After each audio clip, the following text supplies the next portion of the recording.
Good morning. Welcome to Up to the Minute. I'm Todd Duplantis, and we're live from the HCCTV studios this morning. Good to have you with us. We've got a great show lined up for you. We're going to take you out to Taos, New Mexico in a few moments. But first up, my co-host this morning, Benji, joining me live. Benji, it's good to see you. Yeah, good to see you, Todd. Mm-hmm. Wow, you sound really excited this morning. Yeah. Are we awake yet? Yeah, we're awake. Okay. All right. Drank 2 cups of coffee already. All right. Benji's been up for quite some time. So, Benji, we've got some special guests is going to join us in a moment. But first, we want to thank everyone for watching us on Facebook Live and YouTube. You can catch us every morning, just about every morning at 10 a.m. when HCC is in session. But, Benji, they can also catch us in social media and also on HCCTV. Yeah, you can catch us live on the Houston Community College District Facebook page, not HCC. Also, we have YouTube, Twitter, LinkedIn, Instagram, and our own TV channel, HCCTV, where you can catch a rebroadcast of this show at noon, 5, and 10 p.m. Monday through Friday.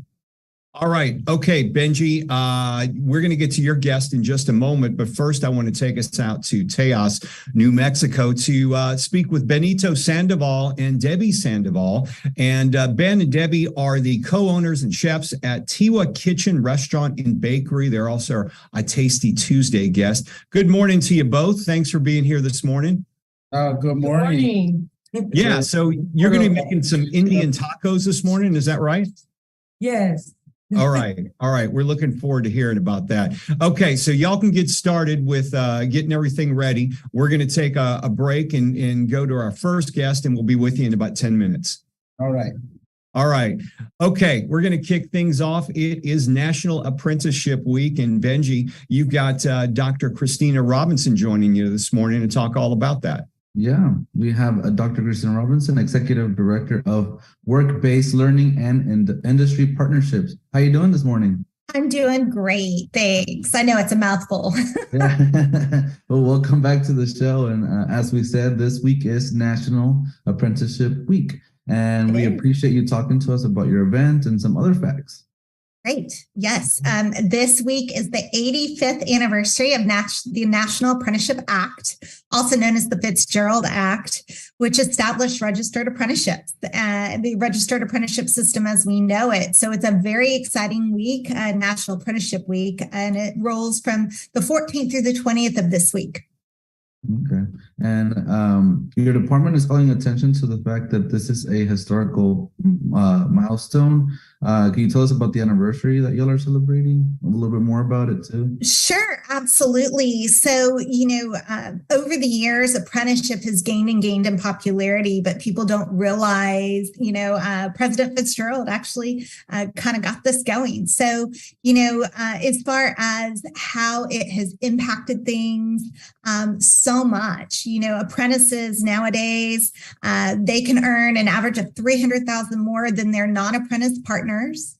Apprentices, they get starting salaries of roughly $77,000 when they complete a program, and 93% of them typically retain. So employers love that part, right? That they stay on. And so this 85th anniversary is really an opportunity to just mark that, hey, all of this work has been done and that apprenticeship is really a valued opportunity for those, coming into the workforce, those really with non-traditional roots into the workforce. Okay. And now let's talk about your division within HCC and what does that offer? Sure. So I oversee the Office of Work-Based Learning and Industry Partnerships, which also encompasses the Gulf Coast Region Apprenticeship Hub. And so what we are is multiple things, but a primary function is to really be the hub or that connector of individuals, that accelerator for employers to bring both providers, career seekers, youth, partners all together to try to upskill talent and really fast track the pipeline of employment for, once again, both career seekers as well as our youth into employers here in the Houston market. As you probably know, Houston continues to be a very popular market for employers. They're coming here, they're moving here, and what do they need? They need people to work. So what we do is we match our students and we match employers with our students, and we match them with programs. For example, phlebotomy, right? There's a huge need in healthcare right now for phlebotomists. So we're partnering with employers that need phlebotomists, and we're placing those phlebotomists into one-year apprenticeship programs. Wow. And so I do understand that y'all are going to have a women's summit coming up. Yes, we're super excited about our Women's Summit. So if you didn't know, there's a huge focus on growing women in apprenticeship. And so this year we are hosting our Women in Apprenticeship Summit at the West Houston Institute. It's from 8:30 to 1:30. You can attend in person or online. Actually, in person is sold out, so attend online.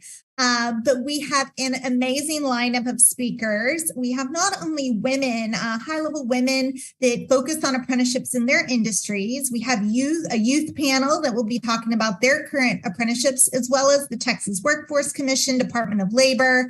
If you want to come meet a who's who of apprenticeship, definitely log on to the Women in Apprenticeship Summit. And is there like a theme to that? I think. Yes. Our theme is fit to grow because, the Gulf Coast region is just in the perfect position right now.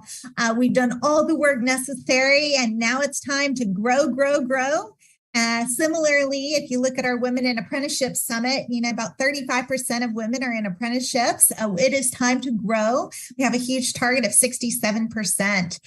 So we hope this event will just kind of be a kickoff to that opportunity, bringing all of these collaborators together.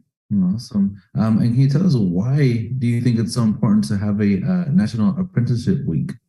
Well, I think so many people don't know about apprenticeship. When you think about apprenticeship, you probably think plumber, electrician, all those traditional roles. Yeah. Well, we want to explain to people, we've got IT, we've got automotive, we have healthcare, you name it, it could potentially be an apprenticeship program. As a matter of fact, I met with a client the other day who wants to do a fashion design apprenticeship. Mm-hmm. So, if you want to do it, we can probably make it work. So apprenticeship isn't just for the trades. It's really for many opportunities. And so a couple of our partners in the insurance industry are now offering apprenticeship programs like Aon, one of our largest insurance apprenticeships. So it's so important to highlight that many people don't go the bachelor degree route. As a matter of fact, 1.5 million people here in Houston don't go the bachelor degree route. There are other routes, and apprenticeship is an amazing opportunity for individuals that want to go to work, and they want to learn, and they want to earn while they're doing it. Okay. And right now, as the industry keeps changing, and I know stuff have changed after COVID, are there any apprenticeships that have become more popular past the pandemic or anything? Cybersecurity is super hot. So if you're interested in IT, right now there are so many companies looking for IT, be it desktop support, cybersecurity. And as I mentioned earlier, sterile processing techs. You probably are like, well, what's a sterile processing tech? Well, with COVID, everything has to be super cleaned and super sanitized, right? So now we've got all these new techs that do that in our hospitals. And then obviously phlebotomy, that's super, super hot right now. So, we had an expansion grant from Texas Workforce Commission that said, hey, go expand healthcare. And so that's what we're working on. But really, truly anything, if you can imagine it, I know AI, artificial intelligence, that's one we've been talking about lately. How cool would that be to be an apprentice in artificial intelligence, right? So if you know a company that's interested in launching an apprenticeship program or career seeker or youth, then our group, the Gulf Coast Region Apprenticeship Hub, we will help get them to the right place. Okay, and could we kind of mention back again what the event that you're going to have coming up? That way we can encourage people, Sure. It's the Women in Apprenticeship Summit 2022. Fit to Grow is our theme, and they can go to hccs.edu/apprenticeship hub, and they scroll down and you'll see all of the information on the event. Awesome. Well, thank you so much, Dr. Christina Robinson. She is the Executive Director of Work-Based Learning and Industry Partnerships, and we'll have that info that you just told us on the post after the show. So thank you so much for being here. Perfect. Thank you guys. Have a great day. You too. All right. Thank you both. Okay. It is Tasty Tuesday, and we're going to take you out to Taos right now and check in with Ben and Debbie Sandoval. They're the co-owners and chefs of Tiwa Kitchen, Restaurant, and Bakery, and they're both our guests for Tasty Tuesday. Ben and Debbie, thanks for being here again. I know you've got some things you're preparing right now, but first off, maybe you can tell us, Ben, a little bit about Pueblo history, and tell us about the location of Tiwa Kitchen. Okay, well, good morning here, everybody that's on the air today. And well, we're way up in New Mexico, way up on the northern part of New Mexico. And we're almost near the Colorado border, Taos, Pueblo. And we're part of the 19 Pueblos in the Southwest. And we've been here for, I don't know, thousands of years, according to our history that goes way back. And we are here because we want to share some of the culinary arts that we're famous for among the Pueblo Indians. And one of them is chili. I wish we could, the only way you can know about the chili is if you come here and experience it yourself. So, well, we're pretty familiar with chilies here in Texas. Yeah. We like our hot sauce here, so I think all of us would love to show you guys didn't go that way back in way back. Yeah. Know the chilies from Central America. Our people used to go trade down there even before there was chili in the United States. Even there was anybody in the States except Indians. So, do you have, obviously keeping your menu authentic is very important to you. Tell us about some of the ingredients you use and some of the staples that you use for Native American cuisine. Well, we try to totally concentrate on our own way of cooking, but it's hard because we still have a little bit of permission to ask the elders, right, because they don't want us to prepare some of the native meals that we still do serve in the kivas and in the religious activities.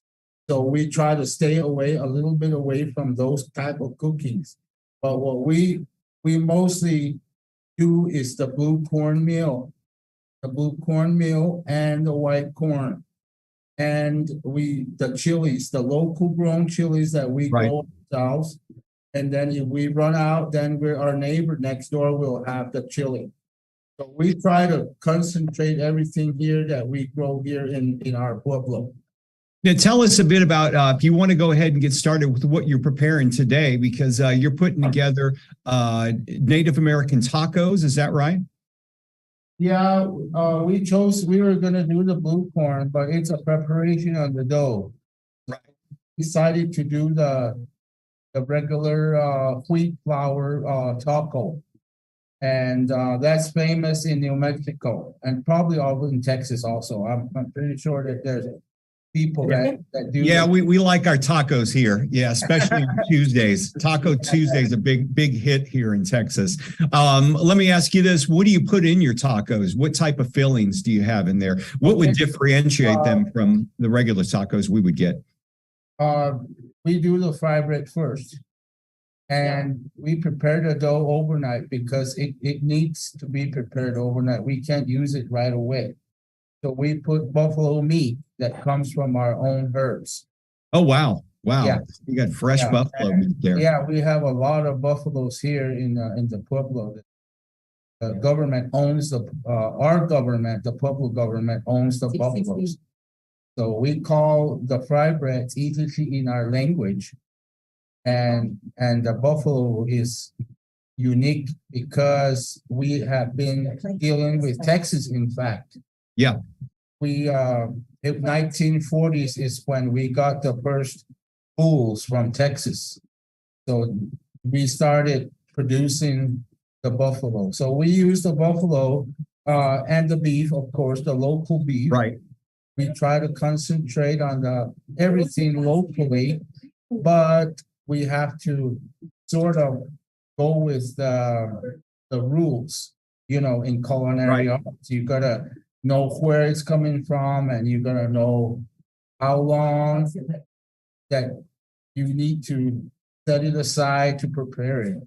So, now, you mentioned something, Ben, earlier that was quite intriguing, that the tribe and the elders didn't want you to use certain dishes, or because I guess it's sacred to your people. Is that correct? So you're using a variation of dishes. Is that correct? Yeah, that's correct. There's a few dishes that we use with the blue cornmeal, but since the blue corn is everywhere now, our governments or our elders in the Kivas don't disagree anymore. We can use the blue corn and a white corn, but as long as we don't prepare the foods that go into the religious activities. So that's what we have our menu based on. Is mostly traditional stuff instead of religious food. Debbie, I wanted to bring you into the conversation. These recipes, were they handed down through generations? Yes. My husband's mother, my late mother-in-law, was my teacher. She helped me learn all the recipes for fry bread and the outdoor oven baking as well. Taught me how to work the outdoor ovens and then to make the chili. And speaking of a bakery, you also, is that where you use the hornos? Is that correct? Yes, they're called horno in Spanish. We call them balcutu in our language. And what exactly are those? It's an oven made of adobes. And okay. It has lava rocks under there to get the bottom hot and make a fire in there. And Ben, are these ovens outside, or do you actually do the baking in these ovens outside? How does that work? Yeah, they're located outside because we have to burn the wood down, which is cedar wood is the only wood that we use. Because it's harder than any other wood. So we use the cedar wood and then we burn it down, and then I take all the coals out, and then we throw the bread in or the meats, whatever we're gonna bake in there. But mostly we use it for the meat. For the breads, I'm sorry. It sounds like the preparation of the foods that you prepare take a long time. Obviously, it's a labor of love. And you, from what you're saying, at least the dough itself, you have to start preparing that the day before and making sure it's ready for the next day. Is that correct? That's correct. Yes. It has to rise. If you do it the same day, your bread are gonna be flat. Right. Not gonna rise. And so do you have some ingredients you're going to put together right now real quickly? Yep, we got the Indian taco ready. Oh, wow. You got the taco ready. Now bring that up closer to the camera so we can see that there. Now that looks incredible. Now, once again, it looks a lot larger than most of the tacos I have here. That one's going to take the prize as being the largest taco around. Yeah. Is that a full meal? Fried bread, and then we put pinto beans, the buffalo meat, and our chili sauce. Yeah, I think Benji's going to be right over to get that from you. That looks right up his alley right there. What do you think, Benji? You're in for one of those? I think I'm grabbing a trip to go to New Mexico and try. Yeah, we got to get out there. Ben and Debbie, do y'all sell your goods online? Do you also sell them to farmers markets? Do you ship them? How does that work? Yes, we have our products on Amazon.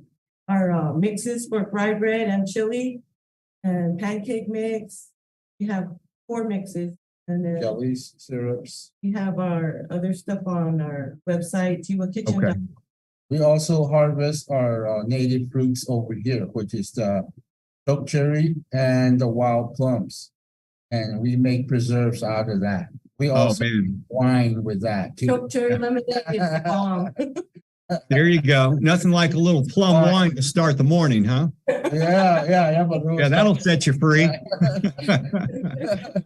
Ben and Debbie Sandoval, they are co-owners and chefs at Tiwa Kitchen, Restaurant, and Bakery in Taos, New Mexico, and they're our Tasty Tuesday guests. We appreciate you joining us and telling us a bit about your indigenous food and your culture. We wish you continued success, and we're going to have some information in our social media post on how people can order from you online. That's great. It's good to meet you.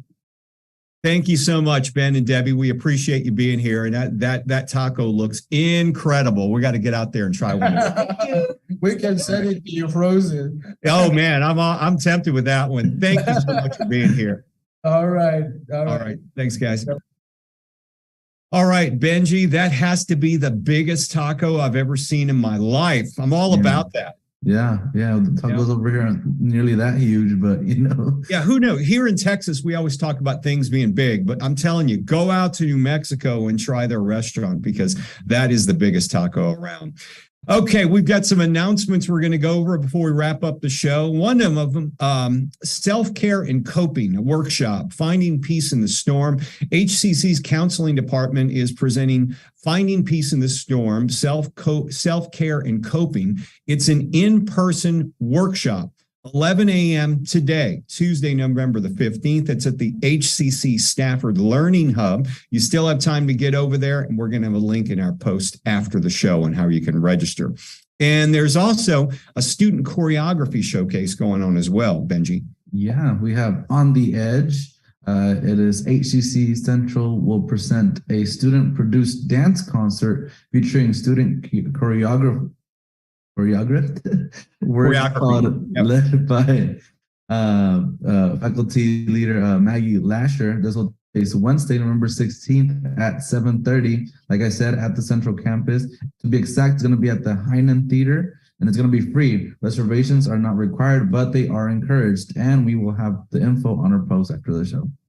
Okay, Northwest Student Works with Juried Awards. The in-person exhibition features the works of Spring Branch, Katie, and A-Leaf art students. Also, Juried Awards will be given in design, drawing, painting, sculpting, and digital media.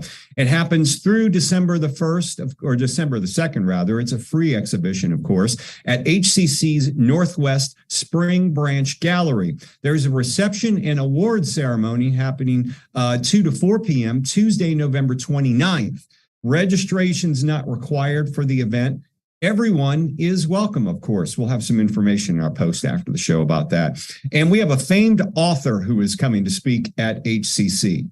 Yeah, just in time for National Novel Writing Month and HCC's Reading Culture Scholarship Competition. Zoraida Cordova, author of reading The Inheritance of Orquídea Divina, will discuss her book and offer tips on creative writing. Again, students can read her book, learn about Ecuador, and then possibly win one of 3 scholarships. The grand prize being for $1,000, outstanding essay for $500, and outstanding project for $500. The author's speech will take place Tuesday, November 15th, which actually is taking place right now as we're speaking on WebEx. But the scholarship projects are due Monday, November the 28th. And if you want any more information, like you always know, the post after the show will provide you with the links for that. Okay, keep in mind, if you're going to be taking classes or busy over the Thanksgiving break, the IT service desk is scheduled to provide technical support during regular business hours during part of HCC's Thanksgiving holiday. 8 a.m. to 5 p.m. Monday through Wednesday, November 21st through the 23rd. Regular business hours will resume on Monday, November 28th when we all come back. The IT desk says Happy Thanksgiving. And by the way, Benji, I don't know if you know, but there is most of the college, a number of us are going to be on holiday next week. So HCC classes will not be in session, and we hope everybody has a great holiday. And of course, we won't be doing the show. So you get an extra week off from up to the minute next week. There you go. Yeah. Okay. Keep in mind, spring 2023 registration is open with winter and mini sessions. They're being offered online. HCC offers multiple spring sessions as well as winter mini sessions. That is all online across the system. The spring course schedule has in-person and online courses with start dates from December 2022 to April 2023. Online. Keep that in mind. If you want to sign up for regular classes next semester, there are 5 ways to learn. 2 of those are online, 2 of them are hybrid, and 1 of them in-person classes are happening, face-to-face courses with traditional meeting patterns at various campus locations throughout the district. Go to hccs.edu/apply today for all your registration needs. Now, tomorrow on the show, we'll be welcoming the president of Coleman College, Dr. Philip Nicotera. And we've also got a monthly visit from HCC's police department, Benji. We'll have a discussion with new commander, Artina Walker. All that and more tomorrow. Benji, so you learned something about indigenous food. Yeah. Do you like buffalo meat? Have you ever had bison? I think I've had ribs one time and they were huge, like Bison ribs. Exaggerated, huge ribs. Yeah, very lean, very meaty. It's an interesting eat. Very good stuff. So looking forward to getting some of those tacos out in Taos sometime soon. But anyway, if you're interested in those tacos and more that they offer at their bakery, we'll have some information in our post after the show. Okay, Benji, thanks for being here. We'll see you next week, right? Yeah, next week I'll be here. Yeah. Well, actually, no, we won't see you. Oh, no. Yeah. Next just week said we're it not on the air. See, that was a test. That was a test, huh? Okay. But in 2 weeks, we'll see you, right? Yeah. Okay. All right. We got him on that one. Okay, folks. Thanks for being here this morning. We will see you tomorrow live, 10 a.m. for Up to the Minute.